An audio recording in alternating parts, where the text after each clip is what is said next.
Okay, tonight's episode of Friday Night Greenlight. I got some other breaking news. Not that any of you might care, but some of you might. Been working on trying to figure out what a name for this channel I'm starting would be, and hopefully it grows into a lot more diecast related stuff. And we have talked about it and chatted about it, and I finally settled on Diversified Diecast. The wife worked up a really nice, brand logo for the channel, and we'll be putting that on here pretty soon. And as we get a little further involved, it'll be in the bottom of the screen. It'll be on the homepage, and I'll start doing some other platforms, separate Facebook page, Instagram, etc. So that's to come. I just thought I'd share that. I didn't mean to start filming this late, but I did want to get it knocked out to stick to schedule.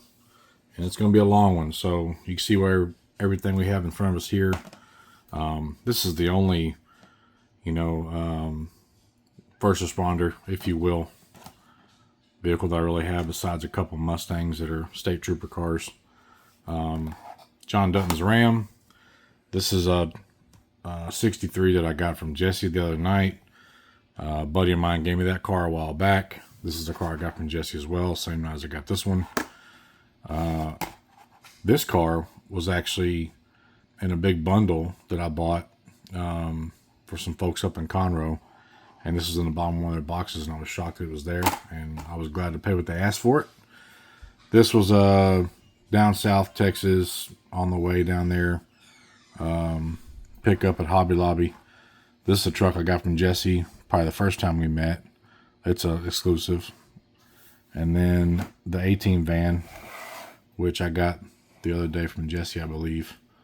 So it's going to be a full plate of food tonight, and I'm going to try to do my best to get really good content for you guys. Kind of do it on stand again. It's just a little easier for me to film this way. Eventually I'll get back to showing my mug and panning over to a camera and trying some different setups in the office, but this is working out really well.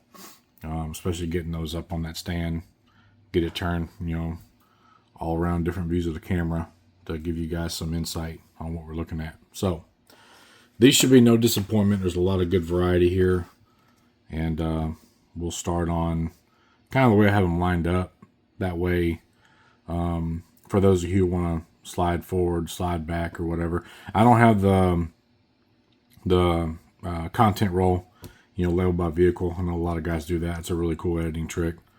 I'll eventually get to that, but for now it's going to be kind of, to keep y'all's interest, pegged to the meter, if you will.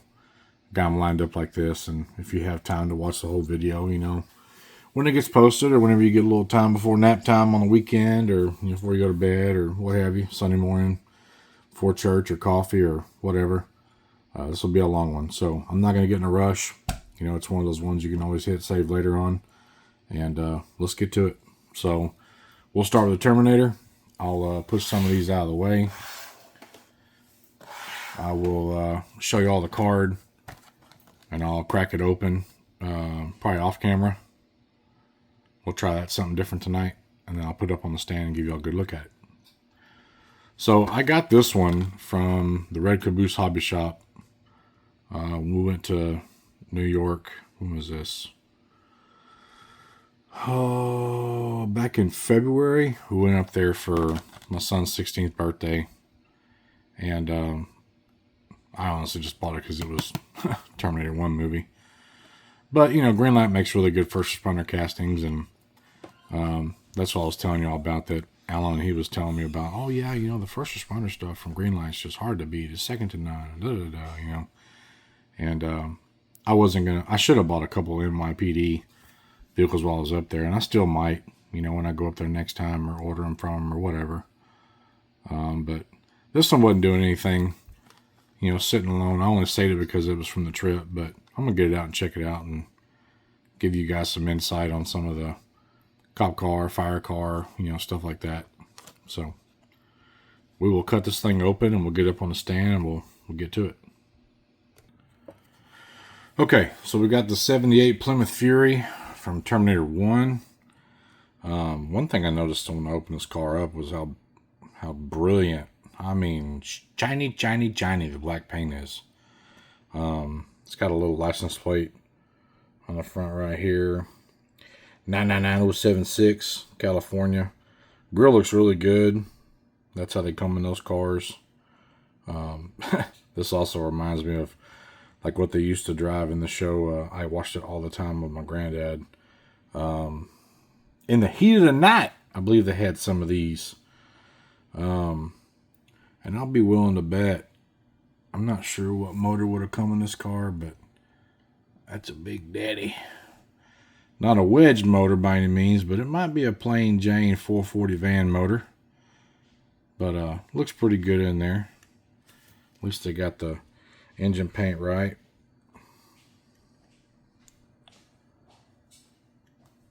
I'm going to shut the hood and show y'all how good the black paint is. It's real sharp. To care and protect.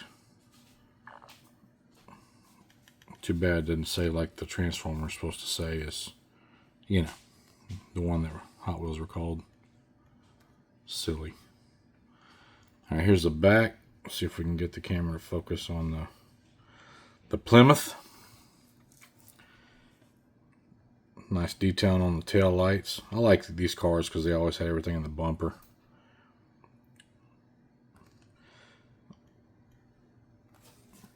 One thing I was looking at too, I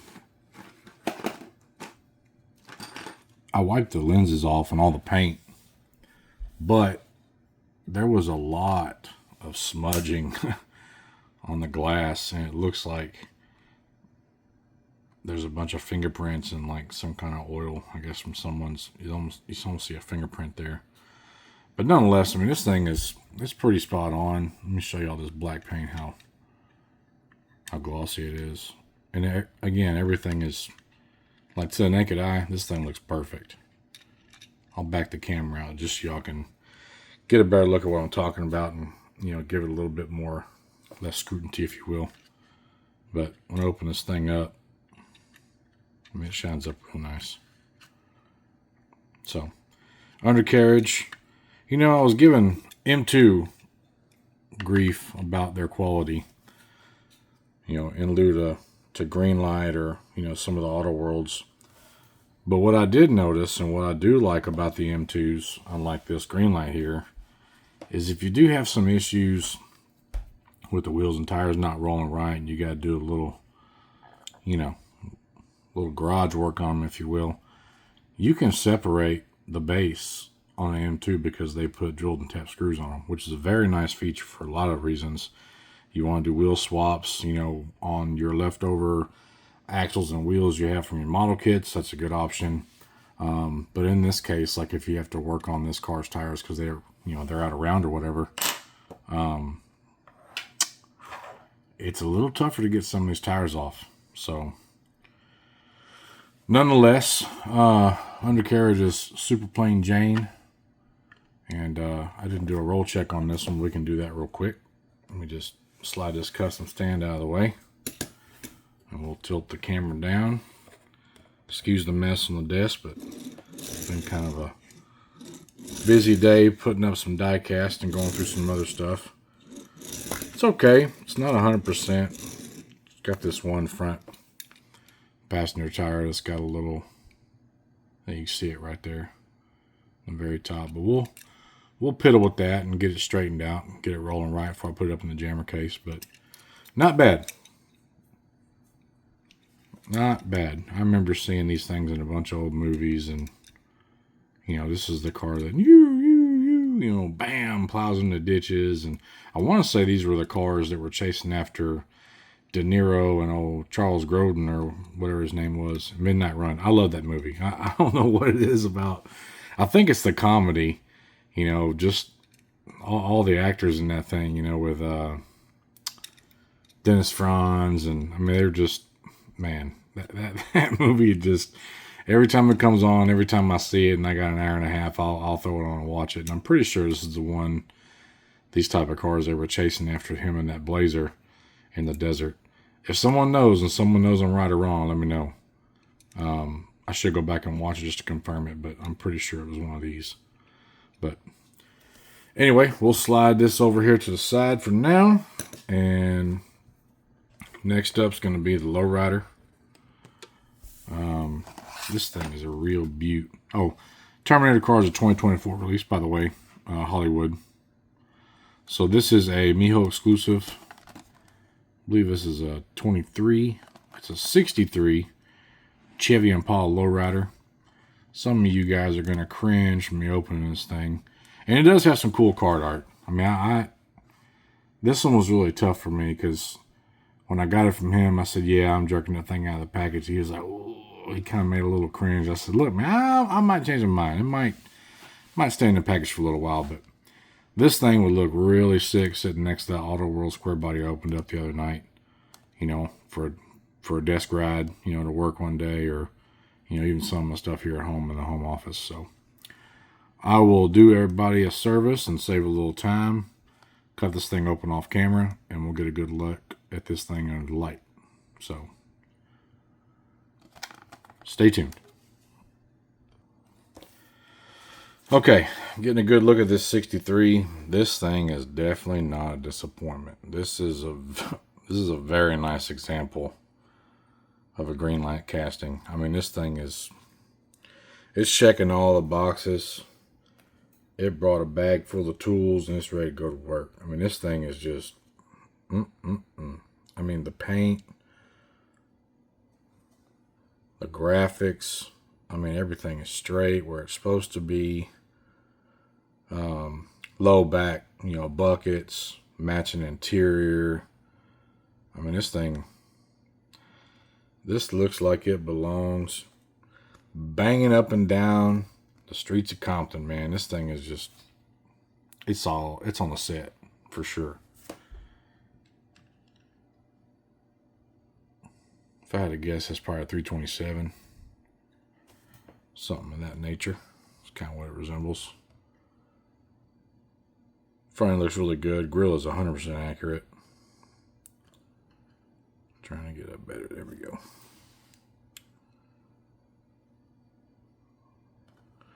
Gotta love green, man. It's color trees. You know, color money. Gotta love it.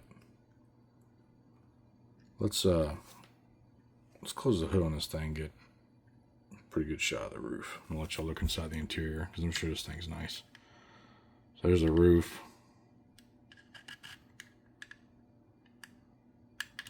That is pretty nice. It's got a little bit decent detail on the interior. It's got the pleats in the seats in the rear. This is nice. Package tray is nice and straight and plain, you know. Just not overdone. Done pretty tastefully, you know. But anyway, 63 Chevy Impala. MiJo exclusive. It's not a part of any kind of series or anything, but no license plate, but that's alright. Everything else is, this is a stud car, no doubt. Let's check out the undercarriage. I think it was kind of so-so. Yeah, it's not really the most detailed. I'm not sure what kind of exhaust you call that. But they probably have to do some strange things on all the Lowrider stuff. I've crawled under a few of them, but I've never seen that like that. Nonetheless, very nice car. That is excellent. And this thing rolls tremendous. I gave it a quick little slide a second ago while I was unboxing it, and we'll show you that right now. All right, like I said, roll check on the Impala. This is great. I mean, I'm not gonna say it's 10 out of 10, but it's pretty close. So, very nice. You see one of these, get you one. All right, we'll put this one to the side. White walls are just perfect on this car. Not too big. You know, it doesn't have them little 13-inch Daytons on there. It's just somewhere in the middle. You know, this is how you tastefully do one of these days to where the car's actually drivable. But